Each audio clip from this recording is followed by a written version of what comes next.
The Phantom of Croglin Grange is one of the best known vampire stories in Britain. Legend tells that Croglin Grange was in the hands of the Fisher family for many centuries.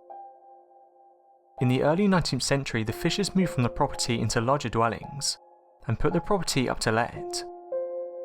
All during the long cold winter, the house was empty.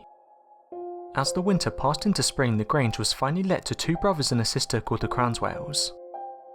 It seems they enjoyed life to the full and soon settled into village routine, and socialised with the local people. They were well liked within the village and loved their new home very much. One summer's evening, Miss Cranswell looked out the window in the direction of the darkened churchyard at the bottom of their long garden, and noticed something peculiar in the vicinity of the churchyard. It seemed that above the darkened blackness of the gravestones she could see 2 points of light moving. In time they moved from the graveyard over the shadows of the wall, moving closer to the bottom of the garden where they played around the churchyard wall. By this time Miss Cranswell's curiosity had given way to a deep feeling of unease.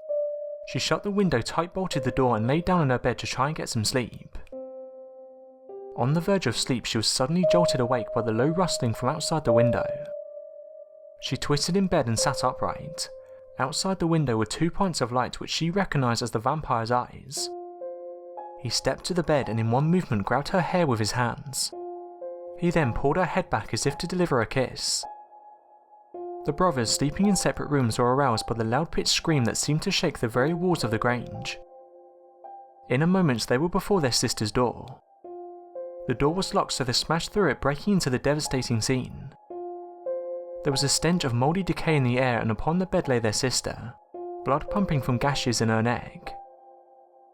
One of the brothers rushed to the open window and just caught sight of a shadow flittering across the bottom of their garden near the churchyard.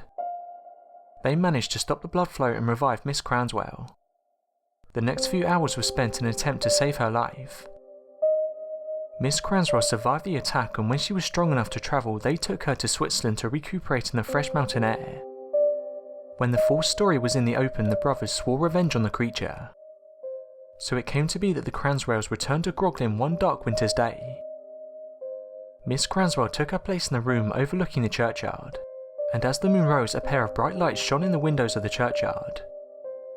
Once more the figure of a man appeared at the window and picked the leaded glass to gain entry to the bedchamber. This time the two brothers were lying in wait in the shadows. As the figure came to step into the room, they both released shots at the creature. There was a low howl and the creature sped off at the direction in which it came. Not wishing to follow such a night creature into its domain, the two brothers waited for daybreak. First thing in the morning they took Miss Cranswell to safety, and gathered all the residents of the Grange around them to carry out their gruesome task. The men searched the graveyard for any signs of disturbance.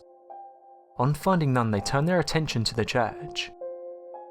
All was quiet, but they noticed that the crypt door was slightly ajar. Pushing into the crypt, they were met with a chilling scene.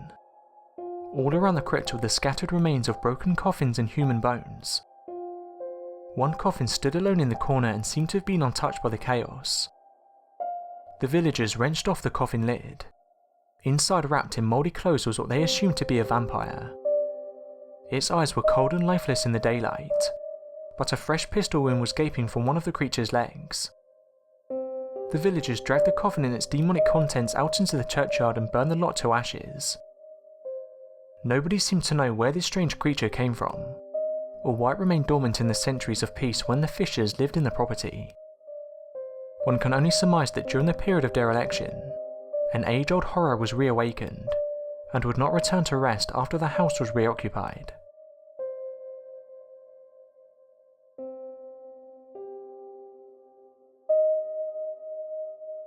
Thanks for watching, and don't forget to subscribe for more videos.